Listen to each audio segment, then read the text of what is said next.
Hello, my name is Marcello, and all of us from TSAV would like to welcome you to the Source Audio Video Design Group's YouTube channel. Welcome back to those joining us again.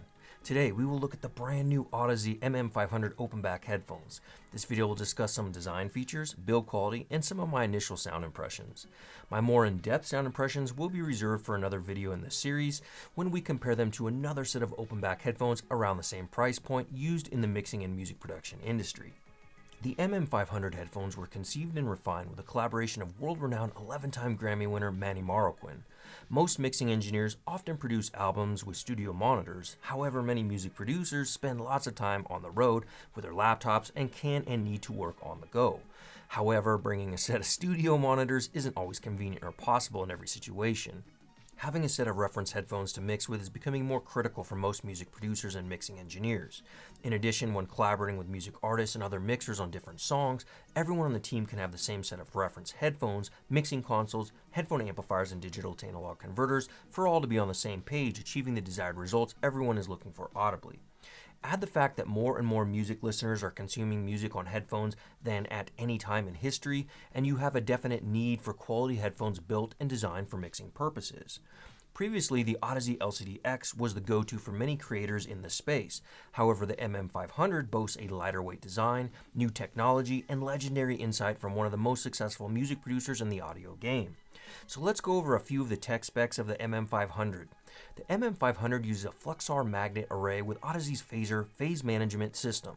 The magnet types of the MM500 are N50 neodymium with an ultra-thin uniforce diaphragm with a 90mm transducer size. The MM500 is capable of greater than 130 dB SPL and boasts a frequency response of 5 Hz to 50 kHz with, according to Audeze, less than 0.1% total harmonic distortion at 100 dB SPL.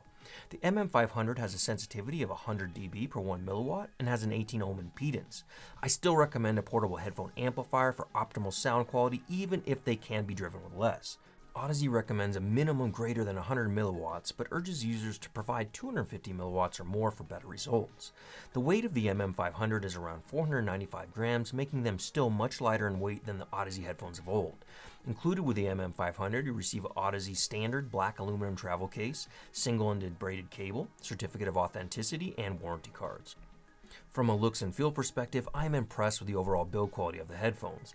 Looking very similar in design to my pair of Audeze LCD5, however trading in the acetate rings for gray metallic rings and a matching gray spring steel headband adorned with Manny's initials.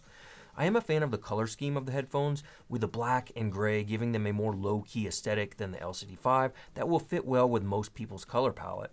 An added benefit of the gray metal rings versus the acetate rings is that the fingerprints become much less of an issue. However, there is a trade-off in weight compared to the extremely lightweight design of the LCD5.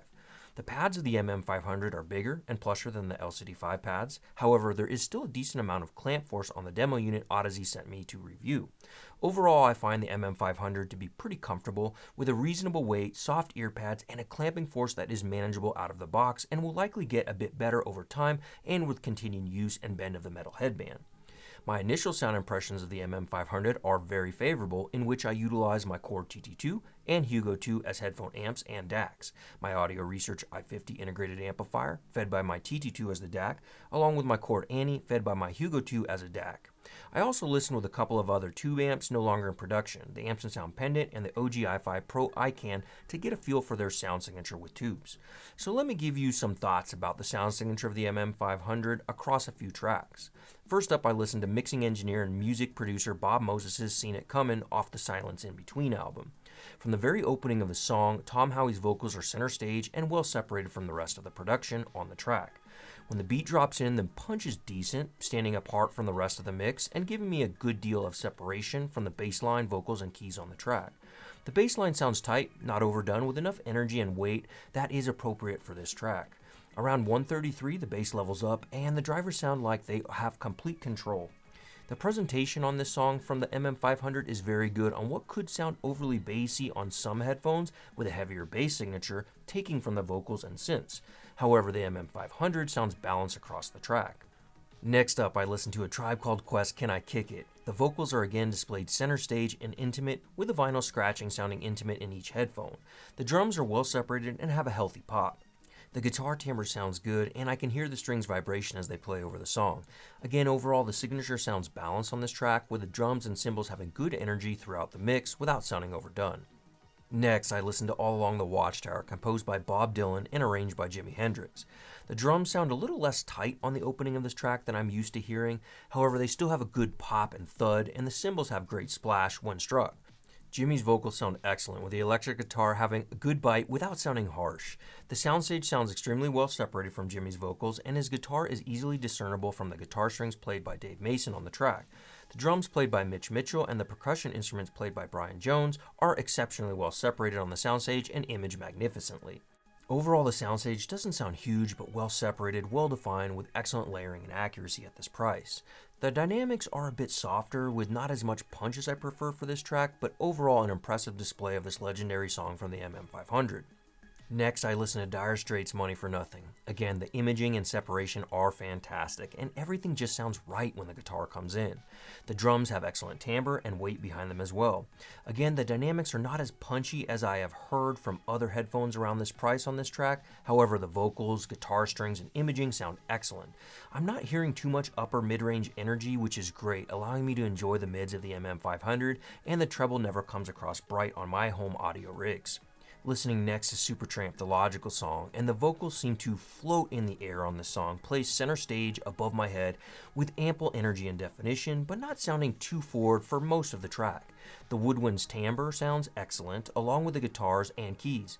Again, I like the space and layering of the soundstage on this track with the MM500, giving me an accurate feel with good space between instruments, but not sounding artificially wide. Next, I listened to Pink Floyd's Time, and the bells and chimes on the song's opening were not presented as too bright or harsh. The electric guitar sounds spectacular on first play, with the drum pops and percussion so well defined, imaging exceptionally across the open sounding stage of this song.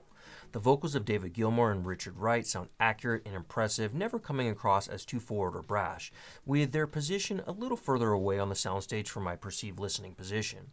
After being so impressed with how well the soundstage accuracy and layering sounded so far on the MM500, I wanted to listen to Wandering from Yoshi Harakawa to see how the headphones would present this track. I was not let down. The MM500s image exceptionally well with a healthy amount of speed in their presentation. The bass line has good depth and texture on the track, with the chirps of the birds sounding shiny and sparkly with a nice amount of air around them. The punch and slam of the MM500 is probably the only thing I'm finding that can sound a bit soft for my preferences.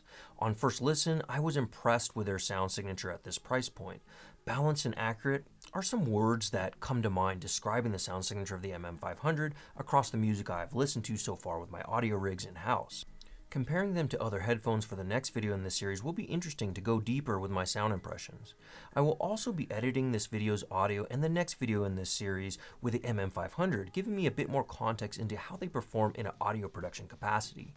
I asked a music producer friend Kaztek, whom I have had on my personal YouTube channel with me in the past, what he looks for in a headphone for music production. He said the most important things would be accuracy, transparency, then comfort. He wanted to hear everything at its most exposed and raw form, without an exaggerated bass line or treble region. This is similar to what Manny said he wanted to achieve with Audeze when they first started talking about making the MM500 headphones several years ago. My initial impressions are that Audeze and Manny have created a balanced sounding headphone with excellent imaging, separation, soundstage accuracy, and superb transparency at this price. I think many music lovers, producers, mixing engineers, and audio enthusiasts alike will be pleased with the MM500s if they are looking for this type of sound signature from their headphones. Stay tuned for the next video in this series, and don't forget to check out the links in the video description if you want to learn more about the MM500 and pick up a pair for yourself or your studio. We hope you enjoyed this first look video of my experiences with the Audeze MM500 headphones. Let's hear from our viewers working in the audio production world. Are you ready to utilize headphones more in your mixing and music production? What about all you audio enthusiasts? Do you like the concept of a more balanced sounding headphone, or do you prefer the more mid-forward style of the LCD5? Please do me a favor, smash that like button for us and subscribe today for more headphone comparison videos. Until next time, friends, remember, let the music be your guide.